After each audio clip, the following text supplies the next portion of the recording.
In recent times, Central Bank of Nigeria, Securities and Exchange Commission, they've made headlines from decisions that they've made based on their mandates. Now, some of these decisions have been praised and others have been criticized. So, can the relationship between businesses and regulators be better? Joining us to discuss this is entrepreneur and human resources officer Yomi Fawehinmi, who joins us now to discuss further. Good morning, Yomi. Thank you so much for joining us. Great to have you. Looking at headlines past and present and taking the temperature of corporations and SMEs, how would you assess the relationship between businesses and regulators? Thanks for this, and a very genuine question. In some sectors, because it's difficult to generalize, in some sectors, they seem to have a charming relationship. In Nigeria, actually, in some sectors, it seems as if that it's actually the operators that regulate the regulators or lead the regulators. However, in some sectors, there seems to be a lot of a cat and mouse relationship where it's as if the regulator and the operators are at each other's throats.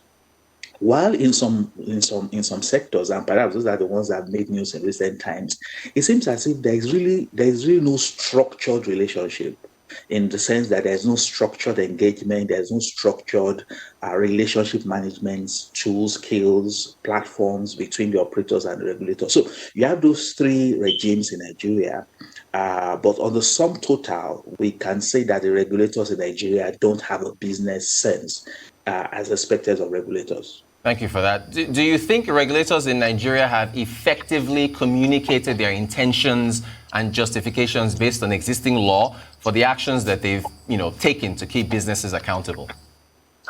Don't forget that the regulators are still in the public sector. They are civil servants, right?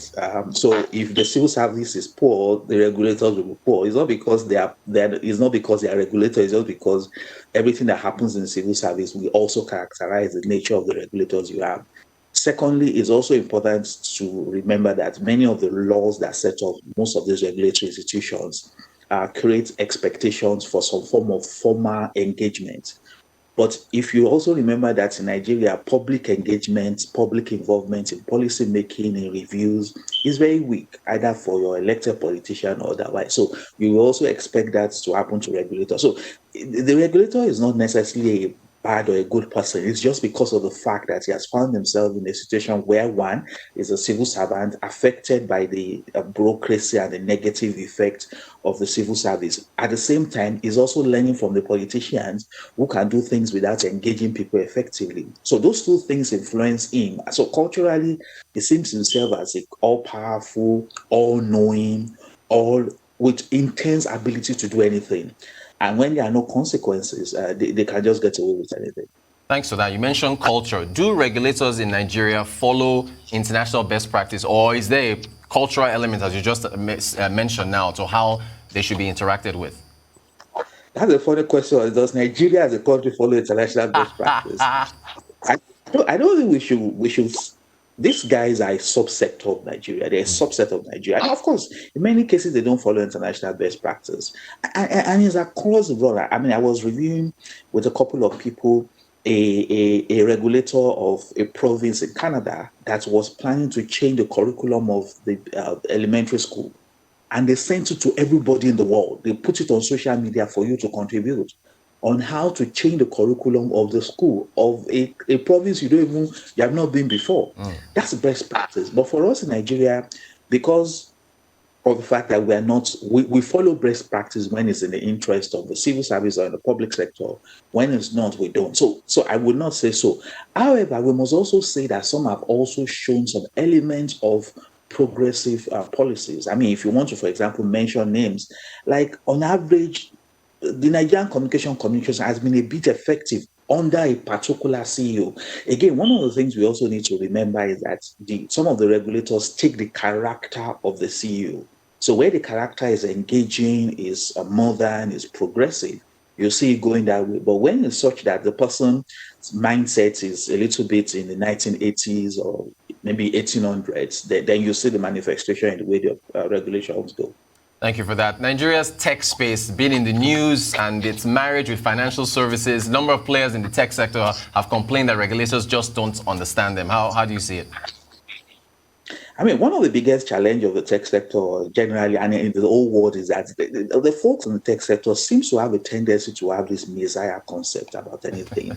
So therefore, They go into any sector, they want to reform it, and they forget that there are rules of the game. I mean, it's just a reality they need to address. It's not just in Nigeria, it's all over the world. You've seen it with the number of court cases Uber has gotten all over the world. Just a couple of months back, the courts in Europe, in England, gave a ruling against Uber, as the case may be. So it's important for the tech guys to realize that what you have is a tool that enables existing practice. So I'm a fintech. I am using technology to get into finances, financial management, financial regulation. Financial regulation and finance sector, banking sector is a heavily regulated sector. The society will not exempt you from regulation just because you came with technology. And therefore, what has happened in Nigeria is that there seems to be a lot of lack of appreciation of the powers of the regulator from the fintech operators in many instances. That's one part of it. The other part of it is also the fact that many of the regulators do not know what the fintechs are doing. And actually, it's a two-way street. The regulator has a responsibility to keep himself up to date with technology. However, the operator also has an enlightened self-interest to educate the regulator. I always tell people there's nothing bad that says if there's a new tool that you want to deploy and your regulator does not know, why don't you bring that your regulator to attend a training about that tool before you start to use it? What we typically see all over the world, and it's not a Nigerian problem, is that innovation precedes regulation. Right. So the private sector is faster in getting new things done than the regulator does. So regulation catches up. In some countries, regulators learn the process. However, in Nigeria, what regulators do is that because they don't understand the process, they stop the process. Right? So they ban, Right. and then they learn, and then they now develop the process. I got involved with a firm a couple of years ago that were doing a kind of meat, a delicacy. I'm an Ondo man called asun, in America. And what happened was that the regulator of the food industry actually sent somebody. Actually, interestingly, they went to look for a Nigerian who works in the regulatory organization to come and understudy the making of asun. And so this lady learned how it's done and now used that, interviewed the person that was doing this, and used that to now develop the code for making asun in North America. So today, there's a standard that regulates that. That's what happens in other countries. But in Nigeria, what we do is that we ban because we don't understand. Right. Then we start around. Then when we understand, we'll now write a policy that usually is like 10 years behind. Great stuff. And then the company continues. Catch up later. Abayomi Fawehinmi, human resource professional, thank you so much for taking us through what needs to be done to improve the relationship between regulators and businesses in Nigeria. Thank you so much.